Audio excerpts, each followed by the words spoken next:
अल्हम्दुलिल्लाहिल्लज़ी वहदा वस्सलातु वस्सलामु अला नबिय्यि बअद अम्मा बाद फ़अऊज़ु बिल्लाहि मिनश शैतानिर रजीम बिस्मिल्लाहिर रहमानिर रहीम या अय्युहल्लज़ीना आमनू कुतिबा अलैकुमुस सियाम कमा कुतिबा अलल्लज़ीना मिन क़ब्लिकुम लअल्लकुम तत्तकून सदाकाल्लाहुल आज़ीम।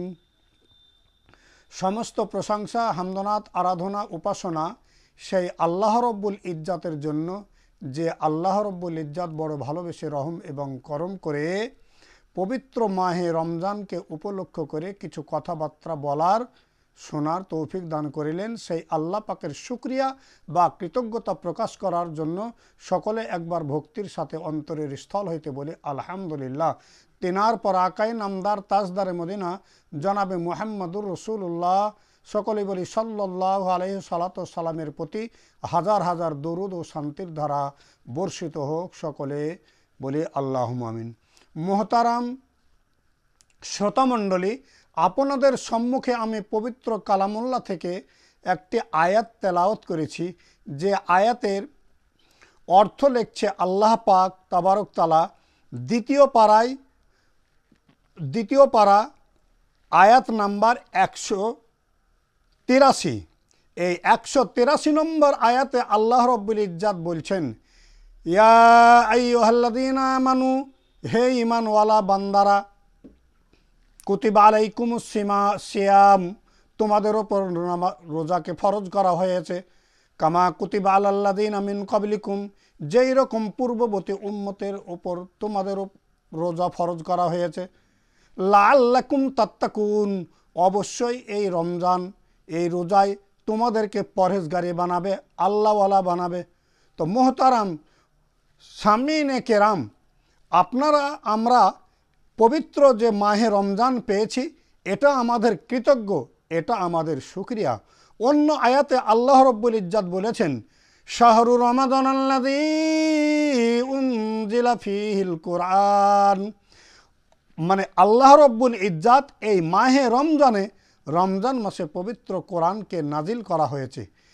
তাহলে এই কোরআন, যে কোরআনের বরকতে আমরা আপনারা প্রত্যেকেই দুনিয়াতে হেদায়েত পেয়েছি, আর এই পবিত্র মাহে রমজানের উপরে আল্লাহ পাক কোরআনে নাজিল করেছেন।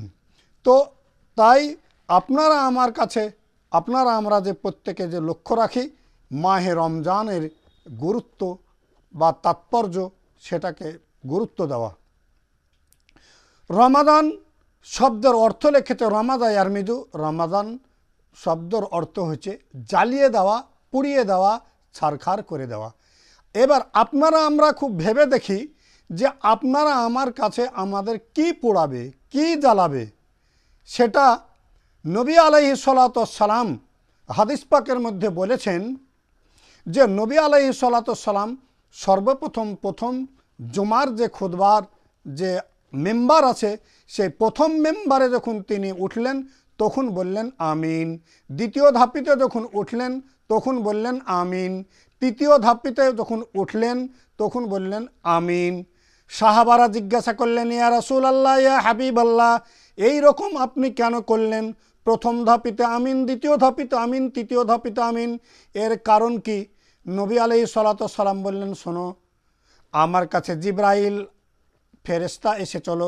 সেই ফেরেশতা বলল, ওই ব্যক্তি হালাক হোক, ধ্বংস হোক, বরবাদ হয়ে যাক, যে ব্যক্তি মায়ের রমজানকে পেল অথচ রমজানের পাওয়ার পরে নিজের জিন্দেগির গুনাহগুলোকে ক্ষমা করে নিতে পারল না। জিবরিল আমিন বললেন, ওই ব্যক্তি ধ্বংস হয়ে যাক। আমি নবী মুহাম্মদুর রাসূলুল্লাহ বললাম আমিন। আমিন শব্দের অর্থ হচ্ছে ইস্তাজিব লাকুম, অর্থাৎ আল্লাহ তুমি কবুল করো। দ্বিতীয় ধাপিতে যখন উঠলেন তারপরে তিনি আমিন বললেন। এই আমিন বলার অর্থ তিনি বললেন, ওই ব্যক্তি হালাক হোক, ধ্বংস হোক, যে ব্যক্তি বৃদ্ধকালে তার মাতা পিতাকে পেল অথচ বৃদ্ধ মাতা পিতাকে পাওয়ার পরে নিজের জিন্দেগির গুনাহগুলোকে ক্ষমা করে নিতে পারলেন না, সেই ব্যক্তি হালাক হয়ে যাক, ধ্বংস হয়ে যাক।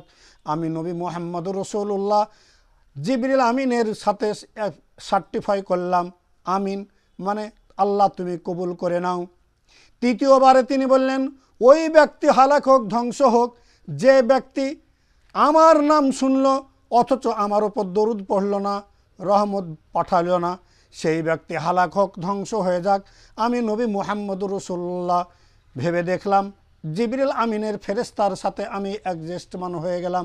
এইখানে আপনারা আমরা খুব ভালোভাবে লক্ষ্য করে দেখি, আল্লাহ পাক তাবারক তাআলা অন্য আয়াতে তিনি বলেছেন, ওয়ামা আরসালনাকা ইল্লা রাহমাতাল লিল আলামিন।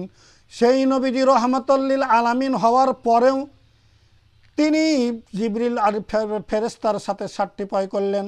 অথচ নবীজির ইতিহাসে পাওয়া যায় বদরের যুদ্ধে, উহুদের যুদ্ধে, বিভিন্ন যুদ্ধের ময়দানে তিনি গেলেন। যাওয়ার পরে তিনি নবী আলাইহিস সালাতু সালামকে কাফের মুশরিকিরা এত ক্ষত বিখ্যাত করা হয়েছিল যে নবীজির মাথা ফেটে গিয়ে দাড়ি মুবারক দিয়ে রক্ত টকবক করে রক্ত চুঁয়ে চুঁয়ে যখন জমিনের বুকে পড়েন, জমিনের বুকে পড়ার পর তিনি সেই রক্তকে মুছেন আর জমিনে তিনি নিজের জামা কাপড়ে মুছেন।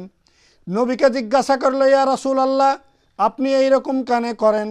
অথচ তারা যারা আপনাকে কষ্ট দিচ্ছে তারপরেও আপনি তার প্রতিদান বদলালেন না। অথচ কোরআনে আল্লাহ বলেছে, জানো না আমার দ্বারাতে আল্লাহ রব্বুল ইজ্জাত কোরআনের প্রচার এবং প্রসার করিয়ে নেবেন।